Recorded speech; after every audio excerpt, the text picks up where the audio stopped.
Good morning, my dear students. I welcome you in this revision lecture of TDS.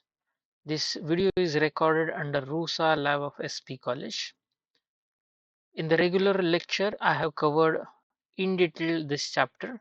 That means we have seen history, background, then scope of TDS, objective of TDS, and then after that we have seen the milestones in the TDS, trace system, digital system.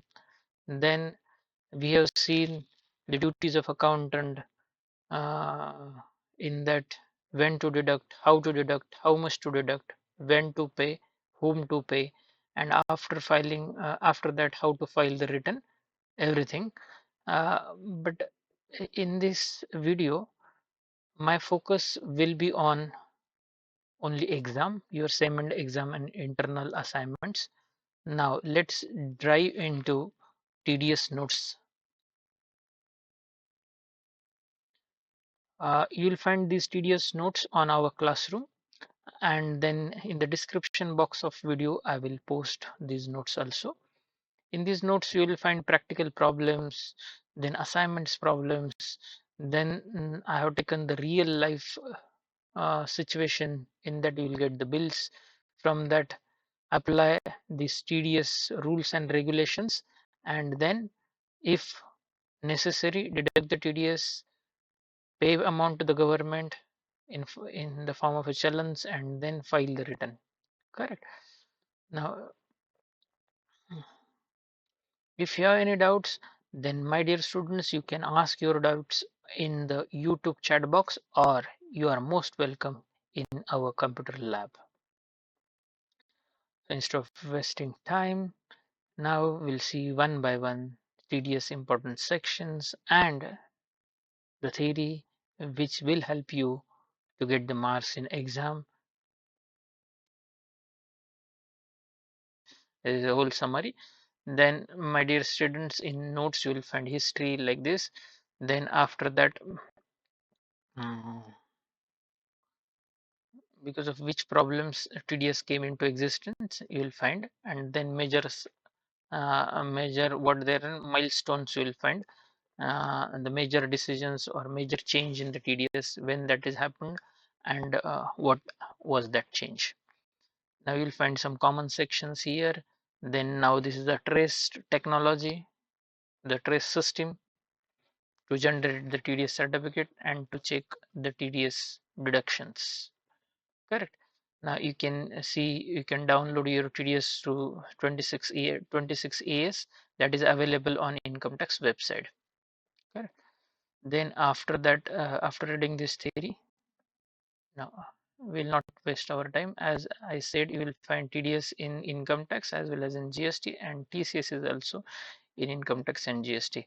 To whom this is applicable, at what rate, and then purpose, and then forms, all you will find here. You can read. Now after that you will find daily use sections, TDS sections for daily use accounting. These are the common sections, and then after that you will find some common revisions. Correct. This is applicable to the all sections they are saying.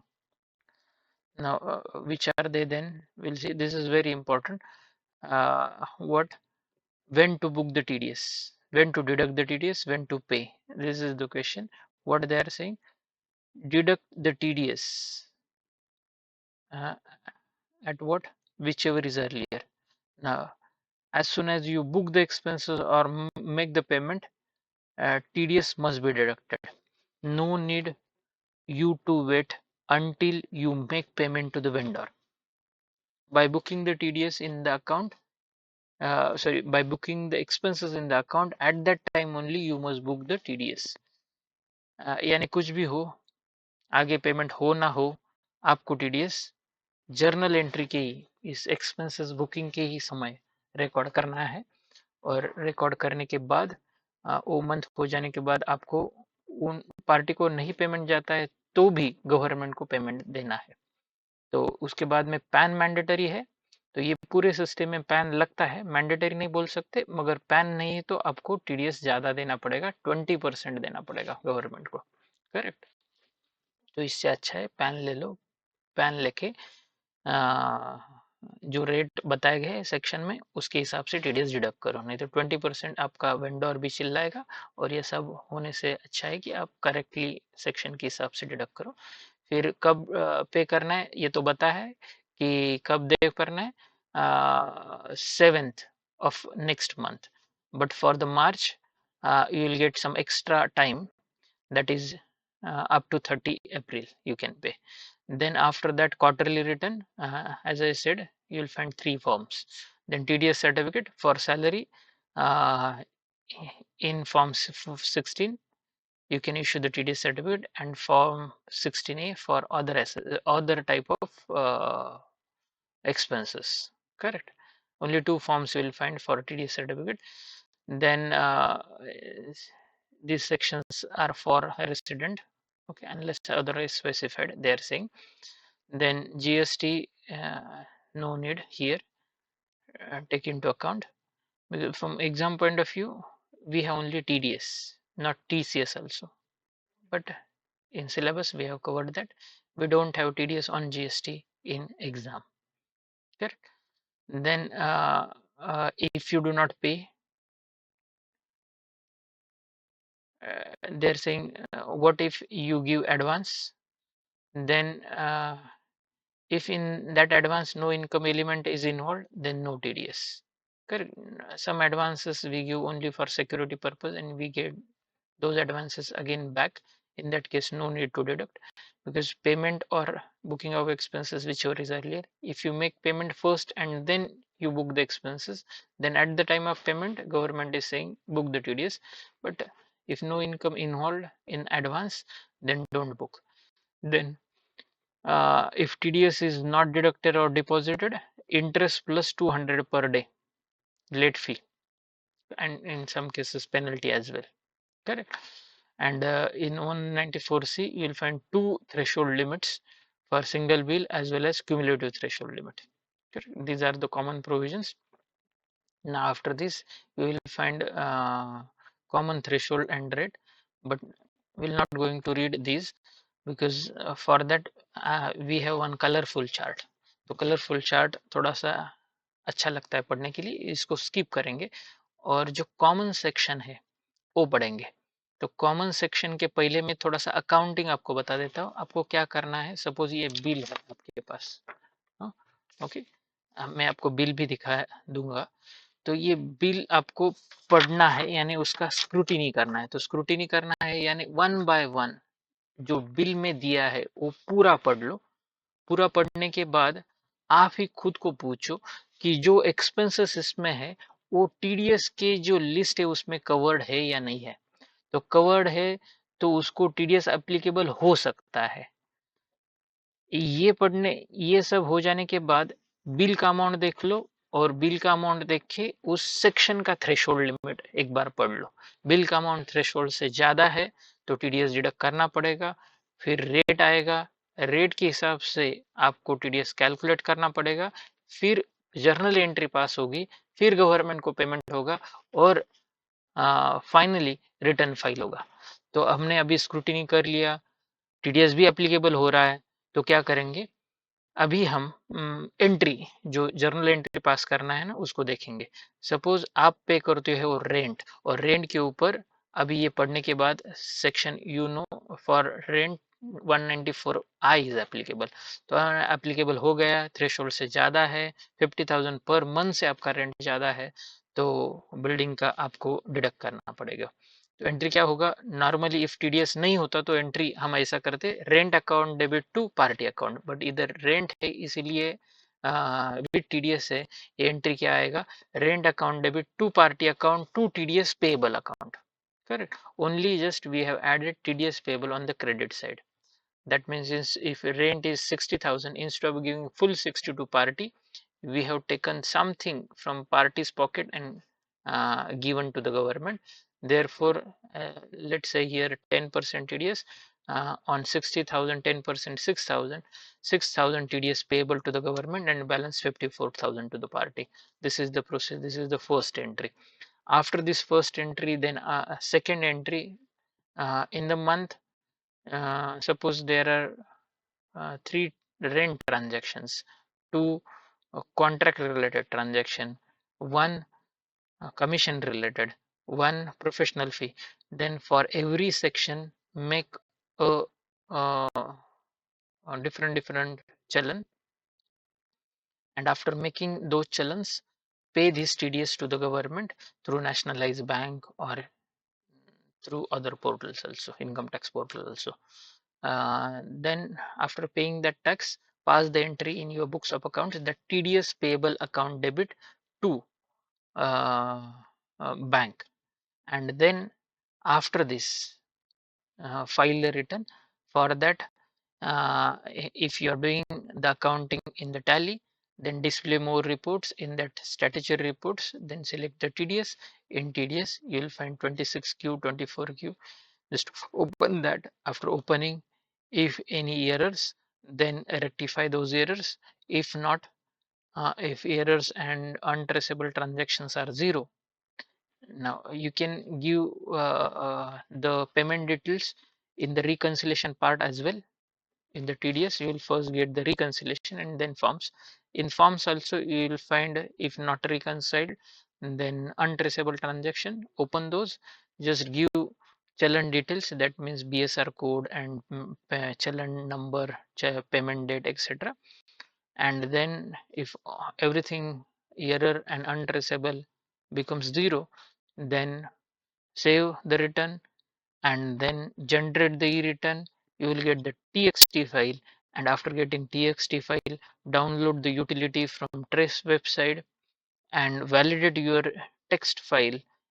After successfully validating, you will get FLView file. Get that file and then upload that file on the government portal. This is your procedure, correct? तर ही सगळी procedure झाली sir. पण जे महत्वाचं आहे ते सांगा आधी. तर महत्वाचं याच्यात काही सेक्शंस महत्वाचे आहेत. इसमें कुछ आपको इम्पोर्टेंट सेक्शंस मिल जाएंगे और कुछ जनरल सेक्शन है. तो इम्पोर्टेंट सेक्शंस के ऊपर हम पहले फोकस करेंगे. फिर जनरल सेक्शन के मैं सिर्फ नाम बताऊंगा, आप वो चार्ट के हिसाब से पढ़ सकते हो. तो और उसके बाद में मैं आपको कुछ ट्रांजैक्शन दे दूंगा, उसके हिसाब से हम आइडेंटिफाई करेंगे वेदर TDS एप्लीकेबल होता है या नहीं होता है. फिर ये हो जाने के बाद एंट्री थोड़ा सा पास करेंगे और उसके बाद में मैं आपको बिल कुछ दिखाऊंगा. ये बिल के हिसाब से आपको मुझे बताना पड़ेगा कि TDS एप्लीकेबल हो रहा है तो कितना परसेंटेज, फिर उसका एंट्री, और ये सब हो जाने के बाद मैं आपको रिटर्न फाइल करके दिखाऊंगा. और एंड में आपको जो असाइनमेंट दिया हुआ है वो असाइनमेंट का कैसे सॉल्व करना है ये भी मैं आपको बता दूंगा. चलिए, तो ये पूरा फुल फ्लेज लेक्चर होगा. ये आप देखोगे तो मुझे नहीं लगता है कि आपको एग्जाम में गुड मार्क्स मिलने में कोई दिक्कत आएगा. 194C आपण हा डिटेल मॅनर मध्ये घेऊया. हा महत्वाचा सेक्शन आहे आणि तुम्ही कोणत्याही कंपनीत काम करत असू द्या, की त्या कंपनीमध्ये जर तुम्हाला टॅक्स ऑडिट ॲप्लिकेबल असेल आणि TDS डिडक्ट करण्याची वेळ आली तर हा सेक्शन येतोच येतो, असा माझा अनुभव आहे. मी टॅक्स ऑडिट भरपूर केलेत, मला माहिती आहे. तर याच्यामध्ये साधारणतः कोणते कॉन्ट्रॅक्ट्स येतात, एक जस्ट एक्झाम्पल म्हणून मी काही लिस्ट आउट केलेत. कॉन्ट्रॅक्ट म्हणजे काय तुम्हाला सगळ्यांना माहिती आहे. तुम्हाला स्वतःला काम करायचं नसेल, येत नसेल किंवा वेळ नसेल, तर तुम्ही काय करता, तुमच्या डोक्यातले ऑब्जेक्टिव्ह त्याला सांगता आणि त्याला सांगता हे मला करून पाहिजे, किती घेणार ते सांग. तर तो हे सगळं त्याच्या डोक्याने, लेबरने, स्किलने कम्प्लीट करून देतो.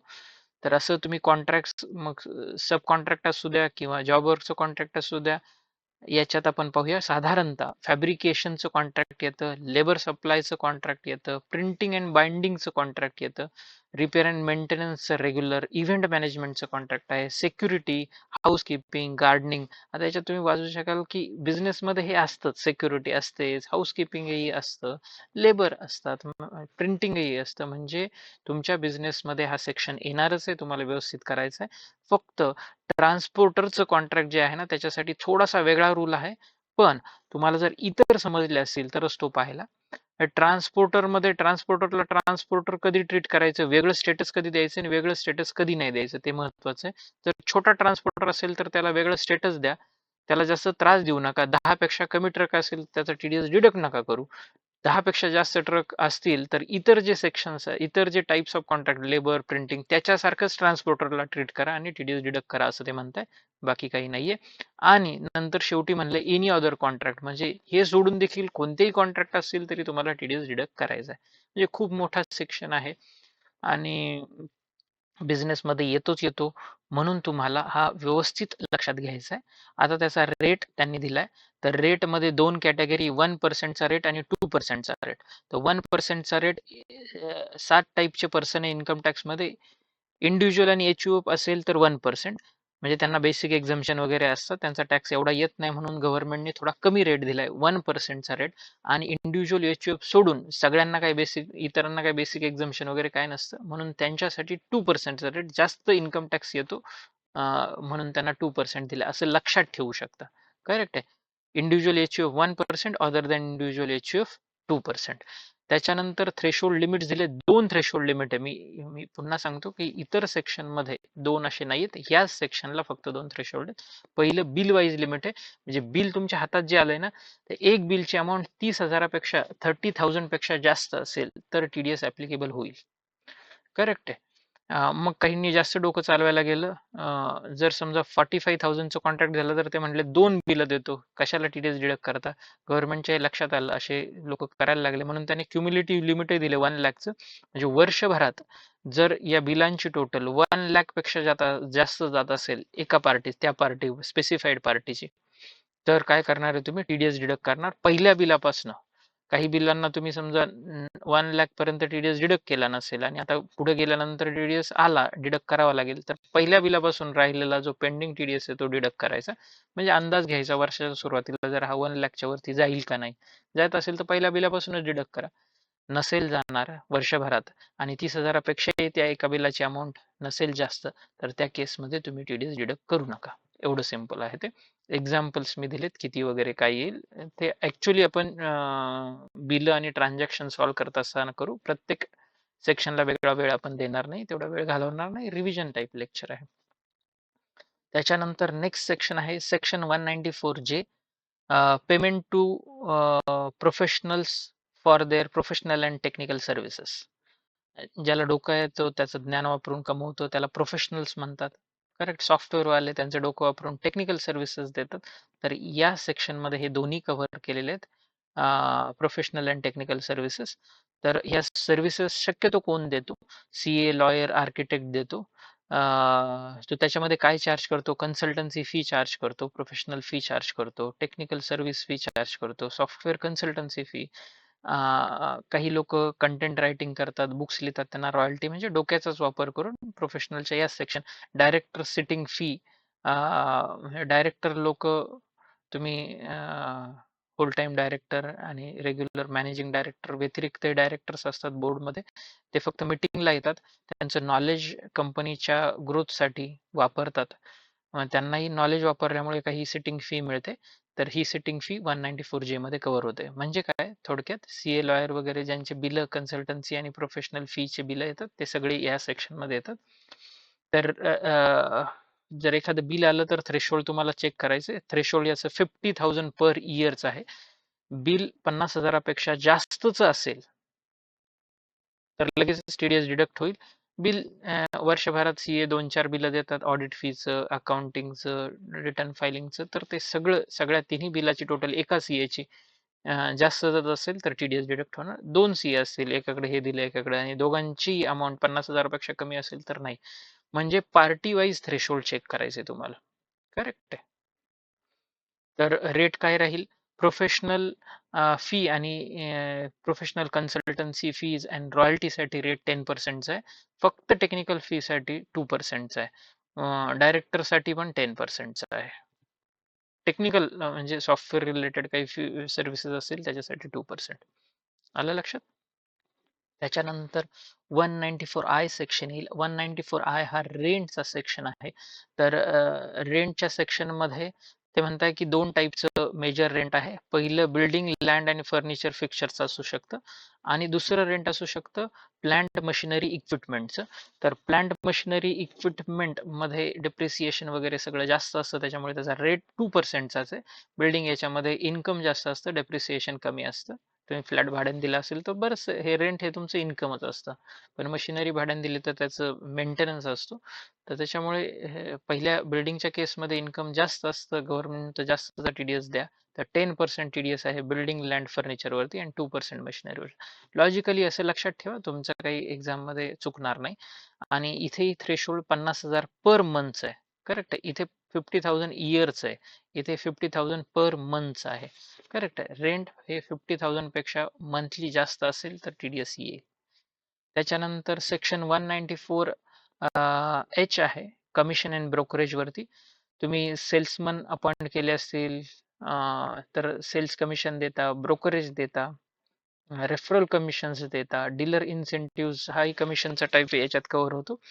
तर असं काही कमिशन्स देत असाल सेल वाढवण्यासाठी किंवा एखाद्या गोष्टी तुमच्या विकण्यासाठी, शेअर विकण्यासाठी, काही असेल तुमचे विकण्यासाठी, तर त्या केसमध्ये तुम्हाला टीडीएस डिडक्ट करायचा आहे. पण थ्रेशोल्ड जर फुलफिल होत असेल तर 20,000चं थ्रेशोल्ड आहे. एका वर्षात 20,000 पेक्षा जास्त असेल तर टीडीएस येईल. And in that case rate is 2%. काय what is not covered in this? The bank charges on card transaction, credit card transaction, and discounts, cash discount and trade discount is not covered. Then after that, my dear students, we have next important section, that is 194A. This is interest, correct?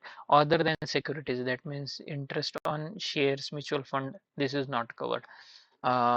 Then interest on loan, that is covered, but interest on loan from nationalized bank is not covered, correct? Say scheduled bank is not covered here. Generally we take a loan from relatives. In that case you have to deduct this TDS. Suppose we get the interest from bank on FD, that is also covered, but for that we have some special threshold limits, correct? Now if bank is giving FD interest, then if that FD interest amount is more than 50,000 for individuals, then in that case TDS is applicable. If bank is giving same FD interest to the senior citizens, then you will find different threshold, that is 1 lakh rupees threshold, uh, where TDS will become applicable, and bank deducts it on your behalf and pays that to the government.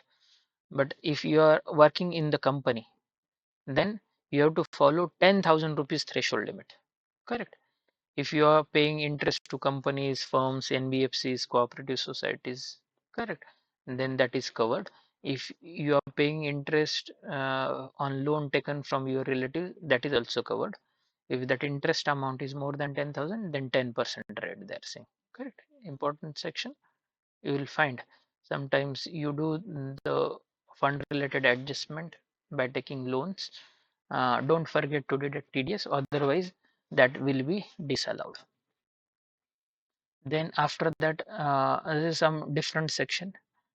Till now we have seen the TDS in case of expenses, but in this section you will find TDS on the purchase of goods. जे काही लोक fraud आणि ह्या सगळ्या गोष्टी चुकीच्या presentation disclosure करत होते, गव्हर्नमेंटच्या लक्षात आलं. मेजर परचेसेस त्यांनी म्हणजे छोटे छोटे परचेसेस नाही कव्हर केले. मोठाले ज्या कंपन्या आहेत, ऑर्गनायझेशन्स आहेत, ते कव्हर केले. तुमचा टर्नओव्हर, इयरली टर्नओव्हर हा 10 करोड पेक्षा जास्त असेल मागच्या वर्षामध्ये, तरच TDS ऑन परचेसेस तुम्हाला डिडक्ट करावं लागेल, नाहीतर नाही करावं लागणार. And then if you purchase goods more than 50 lakhs from a supplier, one supplier, then in that case TDS will become applicable, otherwise TDS will not become applicable.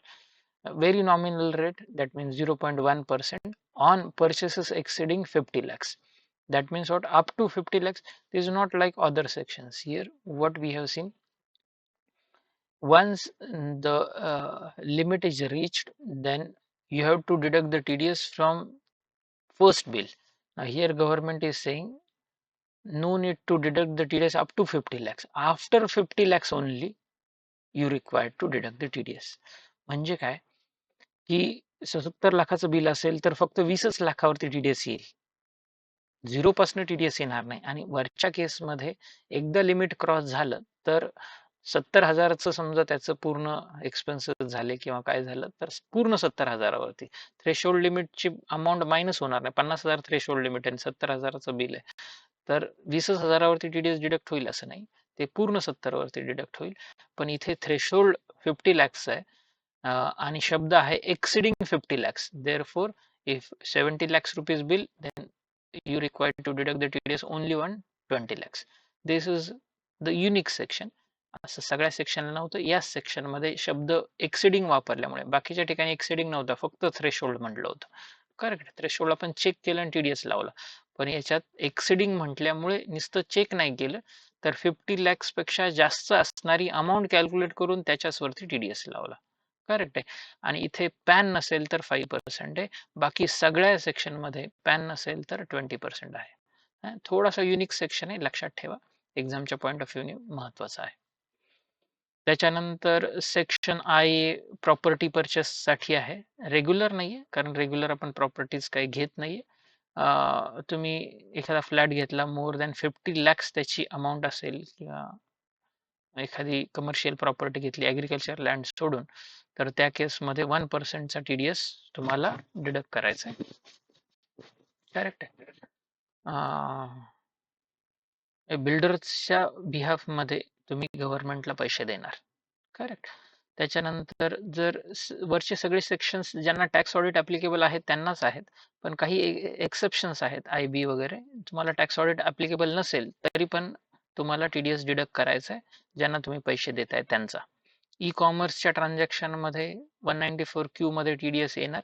म्हणजे Amazon, Flipkart, Zomato हे सगळे E कॉमर्सवाले आहेत. त्यांनाही TDS असणार. Threshold त्यांच्यासाठी 5 lakhs for individual and HUF sellers. Correct. जे registered sellers आहेत जे सेल करतात Amazon या प्लॅटफॉर्म थ्रू तर हे Amazon वाले वगैरे त्यांचा TDS डिडक्ट करतात 0.1%. करेक्ट. पेमेंट टू नॉन रेसिडेंटचा एवढा महत्वाचा नाहीये. त्याच्यानंतर चार्ट आपण पाहणार आहोत महत्वाचा. हा थोडासा ब्लॅक अँड व्हाईट चार्ट आहे. त्याच्यापेक्षा आपल्याकडे एक दुसरा चार्ट आहे तो आपण पाहूया. तर या चार्टमध्ये तुम्ही पाहाल की 192 पासून चालू केलंय. बिल ट्रान्झॅक्शन आलं तर तुम्हाला या चार्टमध्ये कंट्रोल F करायचं आहे फक्त. आणि मग कंट्रोल F समजा रेंट आहे तर रेंट टाईप करा रेंट आणि मग रेंटचं कोणत्या टाईपचं रेंट त्याचं थ्रेशोल्ड वगैरे आणि मग रेट असं तुम्ही करू शकाल. एक्झाममध्ये हा चार्ट तुम्ही रेफर करू शकाल सगळ्या गोष्टी कारण लक्षात राहणं डिफिकल्ट आहे. तुम्हाला ते वापरता यायला पाहिजे. Skills are more important than just to remembering. पण वेळ घालवण्यापेक्षा शक्यतो तुम्ही काही गोष्टी पाठच करा. ते तुम्हाला ऍक्च्युअल प्रॅक्टिसमध्येही मदत करेल. चालेल. तर चार्टनुसार पुन्हा एकदा पाहू कशावरती TDS येतो. फक्त शब्द लक्षात ठेवा. ट्रान्झॅक्शन वाचल्यानंतर असं काहीतरी तुमच्या डोक्यात यायला पाहिजे की हे चार्टमध्ये होतं की नाही. करेक्ट आहे. काही लिमिट आणि हे सगळं नाही लक्षात राहिलं तर चार्टमध्ये असा शब्द होता की नाही.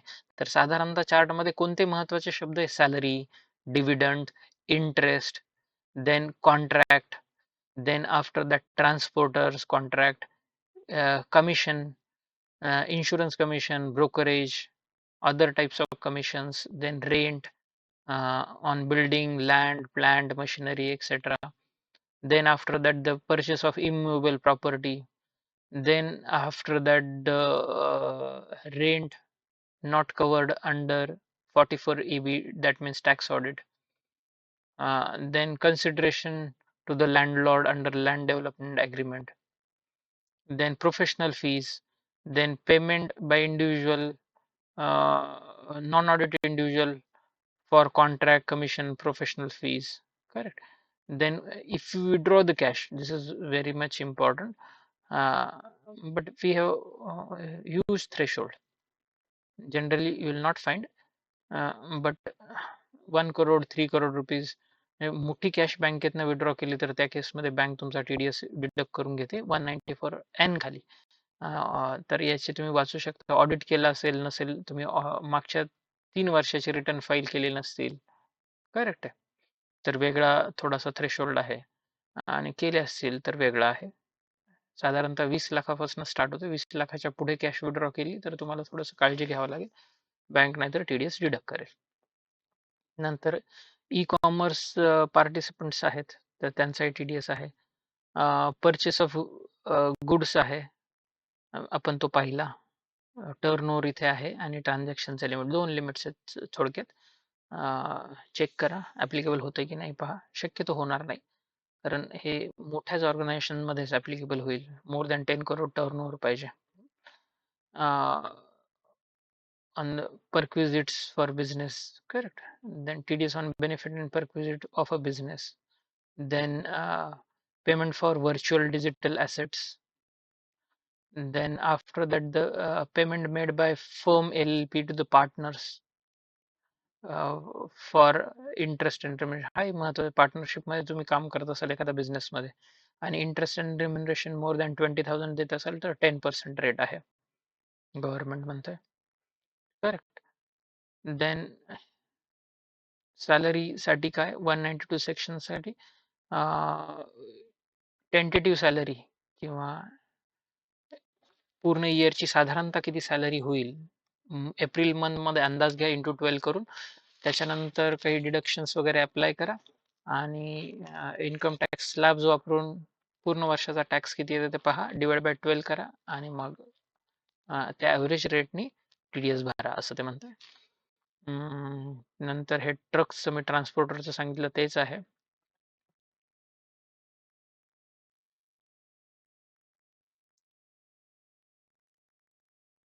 ओके. त्याच्यानंतर इथे काही TCSच्या वगैरे गोष्टी दिल्यात. लेट फाईन वगैरे. मी थेरीमध्ये सगळं सांगितलंय. 15H काही केसमध्ये तुम्ही जर दिला दिला तर बँकवाले FD वरती नाही डिडक्ट करत.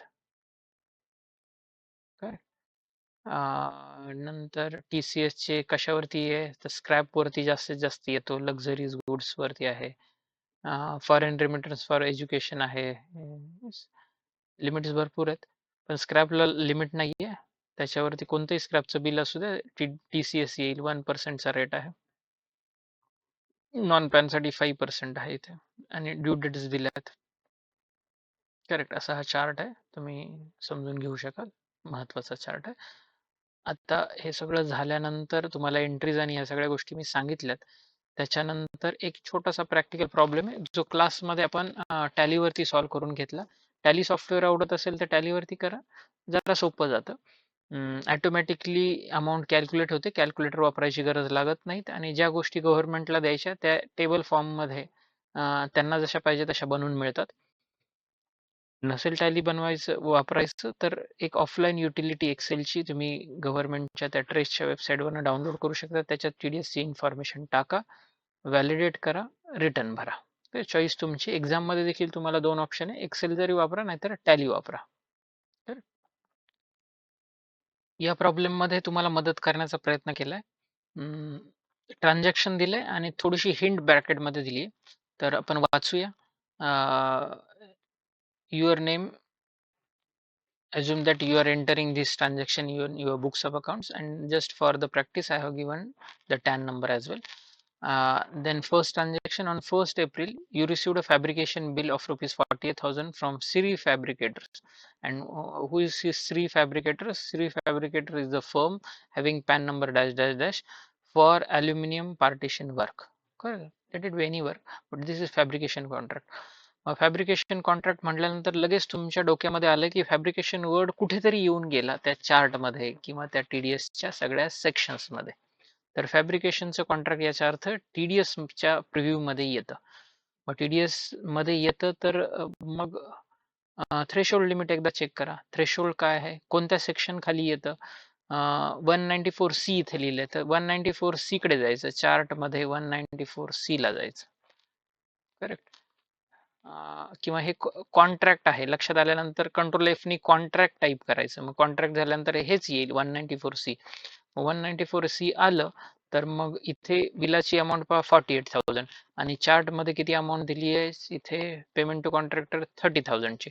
मग एका बिलाची अमाऊंट 30,000 पेक्षा जास्त असेल तर TDS डिडक्ट करायचा.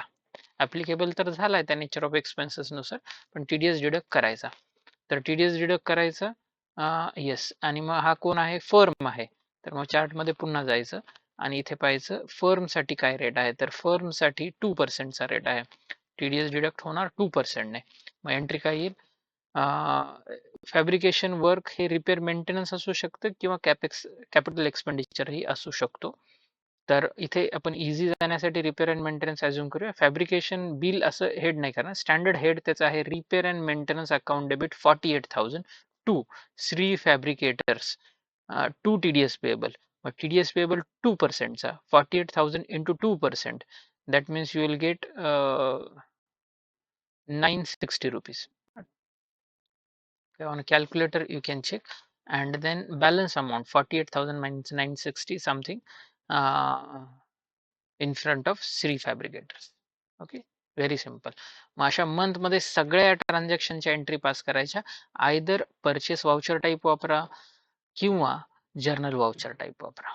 आणि मग हे झाल्यानंतर पार्टीला पेमेंट करत असताना पेमेंट वाउचर म्हणजे Shri fabricator account debit to cash or bank. पहिल्यांदा आपण बिल बुक करतोय. बुक करण्यासाठी परचेस किंवा जर्नल तुम्हाला जे वाटेल ते वापरा. सगळे हे ट्रान्झॅक्शन्स पास करा आणि पास झाल्यानंतर मग मे मध्ये, कारण हे सगळे एप्रिलचे आहेत, मग मे मध्ये सेक्शन वाईज चलन आणि पेमेंटच्या एंट्री पास करा.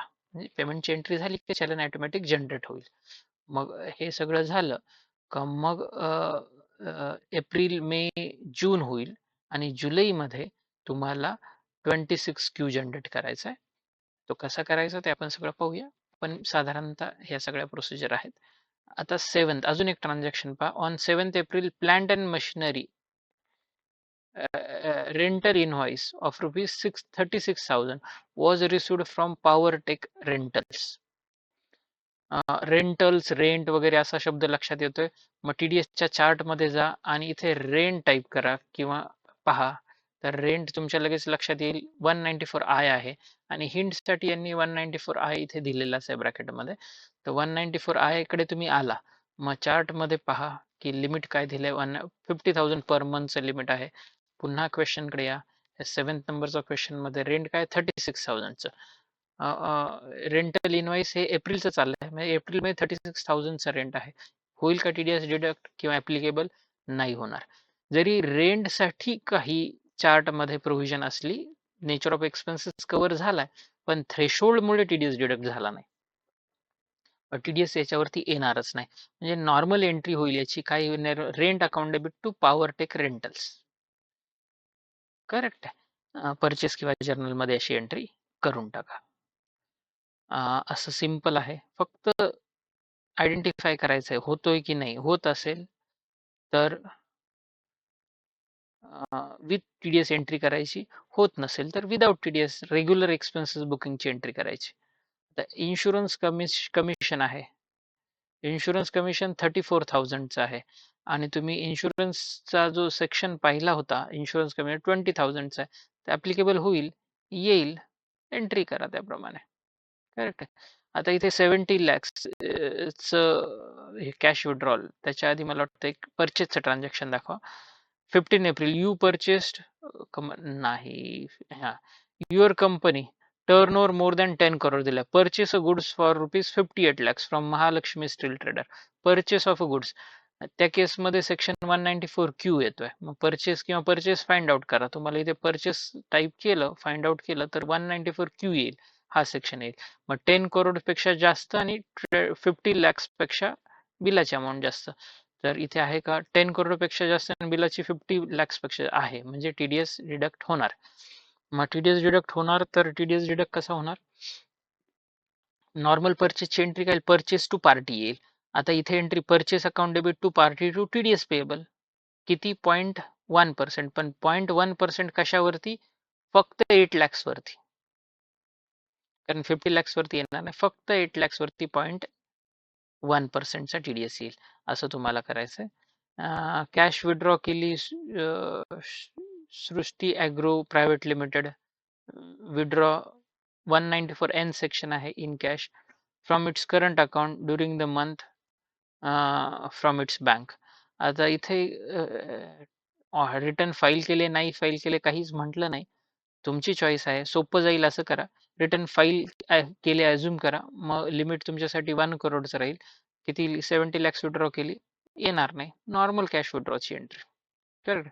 That means counter entry. If you withdraw cash for office use, then cash account debit to bank like this you can pass. असं आहे. 70% ट्रान्झॅक्शन एक्झाममध्ये आणि इथेही असे असतील की ज्याच्यामध्ये TDS येईल, 30% येणार नाही. करेक्ट. असं तुम्हाला सॉल्व्ह करायचं आहे. नंतर प्रॅक्टिससाठी हा तर सॉल्व्ह करून घेतला होता रेग्युलर क्लासेसमध्ये. त्याच्यानंतर हा प्रॅक्टिससाठी प्रॉब्लेम दिला होता तुम्हाला सॉल्व्ह करायला. आणि त्याच्यानंतर मग असाइनमेंट्स दिल्या होत्या. तर मी असाइनमेंटचा लगेचच याच्यानंतर छोटासा व्हिडिओ तयार करतो. हा व्हिडिओ पाहून तुम्हाला असाइनमेंटचा व्हिडिओ पाहायचा आहे. हा मोठा नको व्हायला आणि ज्यांना असाइनमेंट्सचाच व्हिडिओ फक्त पाहिजे असेल, ज्यांना TDS येत असेल, त्यांना तो वेगळा मिळेल. मी इथे हा व्हिडिओ थांबवतो. Thank you very much. Summarise करतो. TDS हा एकदम सिंपल आहे. एक्सपेन्सेसच्या किंवा त्या पर्चेसच्या नेचरवरनं TDS ॲप्लिकेबल होतोय की नाही चेक करा. एकदा ॲप्लिकेबल किंवा तो सगळा नेचर एक्सपेन्सेस TDSच्या चार्टमध्ये आणि गव्हर्नमेंटने स्पेसिफाय केलेल्या एक्सपेन्सेसच्या लिस्टमध्ये आला असेल, तर तुमच्या डोक्यामध्ये आता लगेच थ्रेशोल्ड यायला पाहिजे. मग थ्रेशोल्ड याच्यासाठी काय ते एकदा चेक करा. थ्रेशोल्डपेक्षा जास्त तुमचं बिल असेल किंवा एक्सपेन्सेस असेल किंवा काय असेल, तरच मग रेटचा विचार करा आणि TDS डिडक्ट करण्याचा विचार करा. नाहीतर रेग्युलर जशी एंट्री एक्सपेन्सेसची येते किंवा परचेसची तशी एंट्री परचेसची ती करा. एवढा सिंपल TDS आहे. फक्त सॉफ्टवेअरमध्ये काम करत असताना तुम्हाला तो कसा TDS डिडक्ट करायचा आहे, काय सेटिंग करायच्यात, ते मी असाइनमेंटमध्ये ॲक्चुअली सॉल्व्ह करून काही 2-4 ट्रान्झॅक्शन दाखवेल, तिथे तुमच्या लक्षात येईल. करेक्ट आहे. हा एक ओव्हरव्ह्यू होता. तुम्हाला हा व्हिडिओ मदत करेल असं मला वाटतं. तुमच्या काही क्वेरी असेल तर पोस्ट करा. नसतील तर वेल अँड गुड. एक्झाममध्ये तुम्हाला चांगले मार्क पडतील. बाकीच्या ज्या गोष्टी आहेत TDS ऑन GST, TCS आणि ह्या सगळ्या गोष्टी एक्झाम पॉइंट ऑफ व्ह्यू महत्त्वाच्या एवढ्या नाहीत. पण हे तुम्हाला वाचायचं आहे. तुम्हाला ॲक्चुअल प्रॅक्टिसमध्ये हे मदत करणार आहे. Thank you very much.